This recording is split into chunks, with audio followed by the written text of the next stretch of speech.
आज एक बहुत ही अलग तरीके का हम टेस्ट के बारे में बात करेंगे जो कि नॉर्मली किसी भी रूटीन टेस्टिंग में नहीं आता है and it is very specific और इट इज़ रिलेटेड टू छोटे बच्चे। छोटे बच्चों में माइलस्टोन्स होते हैं। कभी कि गर्दन कब होल्ड करना सीखेगा, कब चलेगा, कब क्रॉल कर रहा है, फीडिंग कैसी है, फीड ठीक से कर रहा है नहीं कर रहा, सलाइवेशन और swallowing ठीक है या नहीं है। तो ये सब चीज़ें सारे पेरेंट्स देखते ही रहते हैं अपने बच्चों का, तो specially everybody notices. So this CK-NAC test is for people या फॉर चिल्ड्रन जो कि ये सारे माइलस्टोन्स अपने प्रॉपर टाइम पे अचीव नहीं कर पा रहे या कर पा रहे हैं तो वो ठीक नहीं है। फॉर एग्जांपल, एक बहुत ही छोटे बच्चे 3 साल के बच्चे के हमारे पास ब्लड टेस्ट होने आए, जिसमें मेन रूटीन टेस्टिंग के अलावा एक बड़ा स्पेसिफिक टेस्ट था CK-NAC। अब obviously he went to an orthopedician for some different purpose. चोट लग गई थी बच्चे को एंड डॉक्टर साहब ने नोटिस किया that he is having muscle weakness also.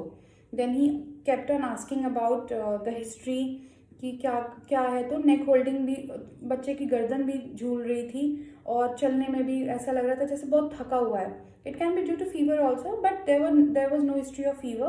तो डेफिनेटली डॉक्टर ऑर्थोपेडिशियन ने पूरा चेकअप किया and he found that there was certain amount of muscle weakness.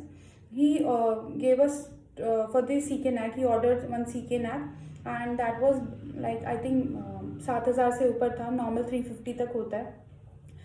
So I took the history and then reconfirmed because इतनी बड़ी history अगर हम मतलब बिना हिस्ट्री के इतना ज़्यादा हम वैल्यूज़ नहीं देते हैं। we should reevaluate if there is something alarming, you know।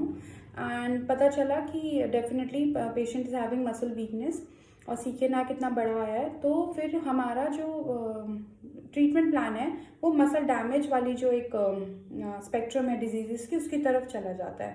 पर क्लू कहाँ था? क्लू था गर्दन में। गर्दन झूलना वॉज दी क्लू। अपनी एज पे गर्दन होल्ड ना कर पाके जो बच्चा था वो स्टेबल नहीं था, चलने में बहुत लेथार्जिक था, जैसे बहुत ही थका हुआ बच्चा है। तो इसलिए फिर CK-NAC ऑर्डर हुआ। तो अगर आप अभी नए माता पिता बने हैं या फिर आप किसी ऐसे बच्चे को जानते हैं जिसके माइलस्टोन्स डिलेड हैं या फिर वो उस तरीके से एक्टिव नहीं है जिस तरीके से उसके उम्र के बाकी बच्चे हैं, देन उनके पेरेंट्स को या खुद पेरेंट्स हैं, then you should go for CK-NAC before consulting an orthopedician और अ न्यूरोलॉजिस्ट। अब CK-NAC नहीं बढ़ा है तो भी अगर मसल वीकनेस आपको या नेक होल्डिंग या माइलस्टोन डिलेड हैं, then it can be central like spinal cord related भी हो सकता है। बट अगर वो CK-NAC बढ़ा हुआ है तो डेफिनेटली मायोपैथी है। मायोपैथी मतलब मायो मतलब मसल, पैथी मतलब उसका अबनॉर्मल कुछ होना। तो मसल डैमेज का कोई भी फॉर्म होगा, चाहे वो मस्कुलर डिस्ट्रोफी हो या मसल में इन्फ्लेमेशन हो जिसको हम मायोसाइटिस कहते हैं, न्यूरोलॉजिकल कुछ भी ओरिजिन होगा या किसी भी तरीके से कोई डैमेज हो रहा है अगर स्केलेटल मसल में, स्पेशली बच्चों में, तो CK-NAC बढ़ा हुआ आता है। जब तक कि वो डायरेक्टली सेंट्रल ना हो या फिर कंजेनाइटल अगर है तो उसमें CK-NAC नहीं बढ़ा होगा। बच्चे के आप यूरिन का कलर अगर नोट करें तो वो थोड़ा सा ब्राउन होगा, नॉर्मली येलो नहीं होगा, it will be brown in colour, क्योंकि मायोग्लोबिन जो हमारे मसल के अंदर होता है वो भी यूरिन में एक्सक्रीट होता है and it is brown in colour. तो it can look like blood but it is not blood, it is myoglobin actually. तो यूरिन एग्जामिनेशन वॉज बच्चे का urine was red in colour, red brown in colour, there were no RBCs, that means blood नहीं pass हो रहा है। then where is the color coming from? It is coming from myoglobin, of course.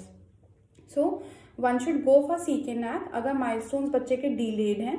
और कभी कभी सिर्फ बच्चों की बात नहीं है, कभी कभी 15-16 साल के बच्चे भी होते हैं, दे कंप्लेन कि मसल वीकनेस हो रहा है और it is not relieve by anything, चाहे वो एंटी इन्फ्लेमेटरी ले रहे हैं, आइबुप्रोफेन ले रहे हैं, प्रोटीन शेक्स चल रहे हैं उनके, घी चल रहा है, जैसे हमारे यहाँ के mothers they become over enthusiastic about कि अगर बच्चा कमज़ोर है तो everything was given to that girl.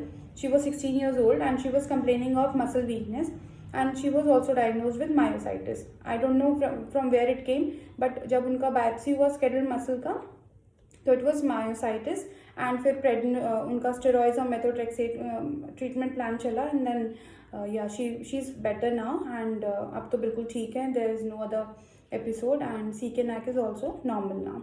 So CK NAC is the very basic test. बहुत ही सस्ता टेस्ट है, बेसिक है और बहुत मदद करता है. So if you have someone या फिर आप खुद प्लान कर रहे हैं that you want to see a doctor, तो सबसे पहले CK NAC करवा कर साथ में ही उसको लेके जाएं.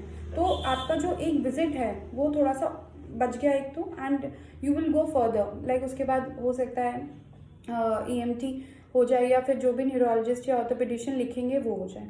But then do not waste time, do not ignore the science, do not wait कि सब कुछ हो जाएगा. कुछ कुछ बच्चे लेट होते हैं, कुछ बच्चे लेट होते हैं, बट इफ़ इट गर्दन अगर झूल रही है तो उसमें लेट कुछ नहीं है. It is alarming. Do not ignore it, do not wait. क्योंकि मसल डैमेज को अगर हम पहले रोक सकते हैं तो उसे पहले ही रोक देना चाहिए. Why to wait for another 2-3 months and let the damage happen. CK NAC से डायग्नोज हो सकता है, जो कि छोटे से टेस्ट है, ब्लड टेस्ट से हो रहा है डायग्नोज, तो उसको वेट क्यों करना है. There is no trauma.